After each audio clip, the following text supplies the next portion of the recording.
Good morning, guys. Welcome to another session. Today we all are going to do. एक minute दे रहा मैं आपको, मैं भी थोड़ा स्क्रीन पे जाऊँ. ओके, मेरे को इस टाइम में आज नहीं चलेगा. Okay, we will continue. So guys, I want to welcome you all to a new session of class 9, that is the French Revolution. आज हम सब पढ़ेंगे फ्रेंच रेवोल्यूशन के बारे में, जो कि हिस्ट्री क्लास 9 चैप्टर 1 CBSE का चैप्टर है. ठीक है, इस चैप्टर का आंसर चैप्टर की आउटलाइन नहीं, मतलब चैप्टर कितने नंबर का आपको आएगा एग्ज़ाम में, कितने क्वेश्चंस आएंगे, वो सब देखेंगे बस हम. इसका आने वाला थोड़ा चैप्टर का डिस्क्रिप्शन मैं आपको आगे बताऊंगा. तो तब तक के लिए सब्सक्राइब करिए मेरे चैनल को और स्टे ट्यून्ड रहिए. तो the vibration of gratitude attracts more positive things into your life. ठीक, ये था आपका थॉट. अभी इसके हम आगे बढ़ेंगे. इस वक्त सबसे पहले 5 मार्क्स का आपका मैप वर्क आएगा. क्या आएगा? 5 मार्क्स का आपका मैप वर्क आएगा. ठीक है, मैप वर्क 5 मार्क्स का. Okay, is it clear? Let's move. आए क्या बताएं जो की एरिया, मतलब जो सबसे इम्पोर्टेंट एरिया जो आपको पढ़ने चाहिए. कब, कौन सा, किस कारण से फ्रेंच रिवॉल्यूशन हुआ, रॉबर्टस्पियर का रूल क्या था, नेपोलियन ने क्या कंट्रीब्यूशन किया. ये 3 टॉपिक आपको सबसे एरिया जो है इस चैप्टर में सबसे इम्पोर्टेंट है, आपको समझने हैं. ठीक है, आगे बढ़ते हैं. रिवॉल्यूशन एक चेंज हुआ एक कंट्री में, जो गवर्न जो कंट्रोल कर रही थी एक डिफरेंट पॉलिटिकल सिस्टम, और उसको बोलते थे वायलेंस ऑफ वॉर. ठीक है, उसमें वायलेंस सिस्टम क्या था उस गवर्नमेंट को जो रूल करते थे फ्रेंच. अब इम्पोर्टेंट डेट्स कौन कौन सी है इस चैप्टर के अंदर पर पढ़नी है. ठीक है, इम्पोर्टेंट डेट्स.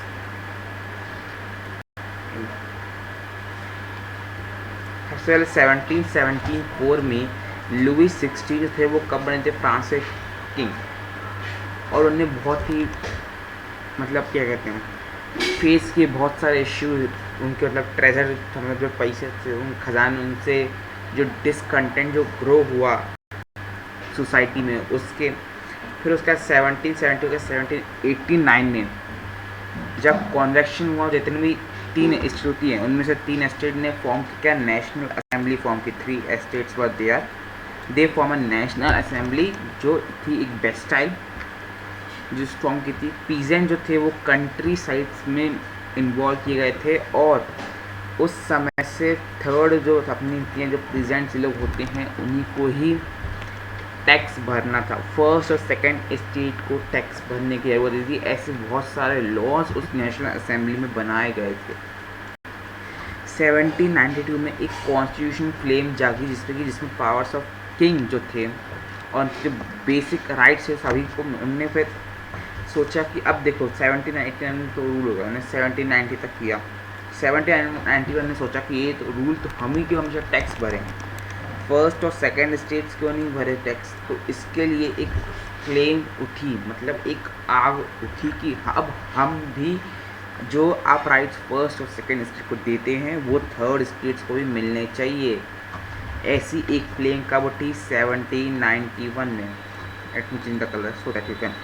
अब 1792 से 1793 तक फ्रांस का बना एक रिपब्लिक नेशन बना.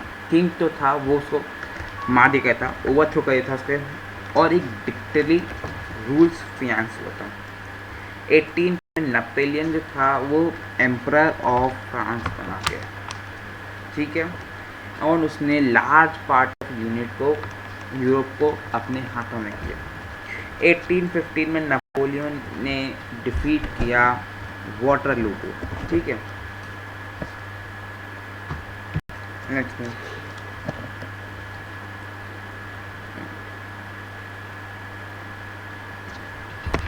हम देखेंगे new words. Okay, new words, you will see something new words here.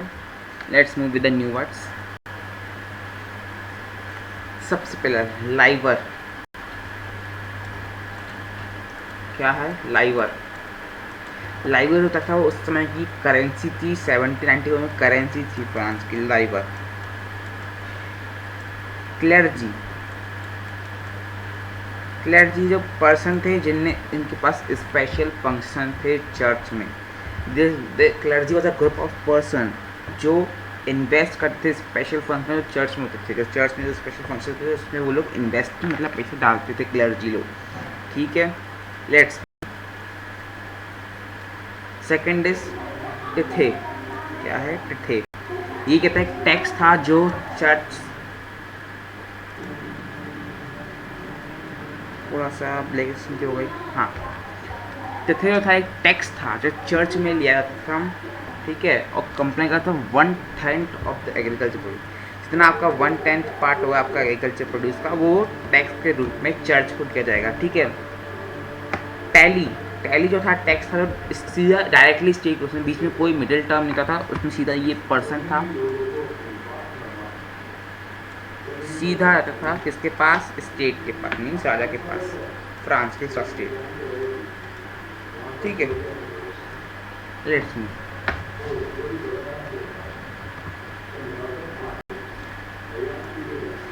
Subsistence crisis की सिचुएशन थी जहाँ पे बेसिक मीन्स ऑफ लाइफ थे वो एंडेंजर थे। एनोनिमस वो थे जिनका कोई नाम जो था वो कभी मतलब उनका नाम बाहर आया ही नहीं, वो लोग एनोनिमस लोग थे, ठीक है। Is this clear?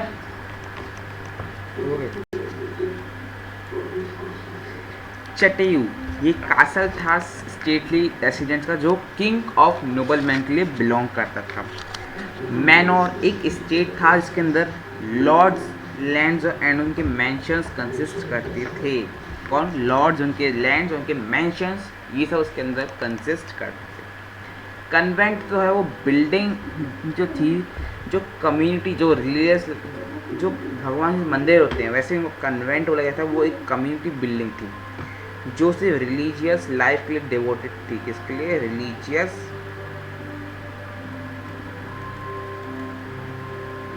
लाइफ के लिए डिवोटेड।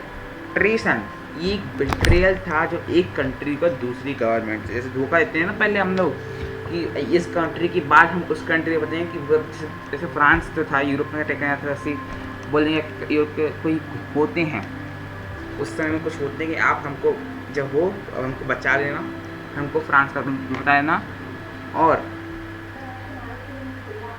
ये लोग आपको अटैक करेंगे तो आप अटैक के लिए रेडी हो जाइए, और अगर इस इन्फॉर्मेशन के लिए मुझे आप उसको मारने के बाद मुझे आप रूलर बना दीजिएगा फ्रांस का। ऐसा सब होता है, इसको बोलते हैं विद्रोह। नेजियोस ये एक टर्म होती है जो इंडिजिनस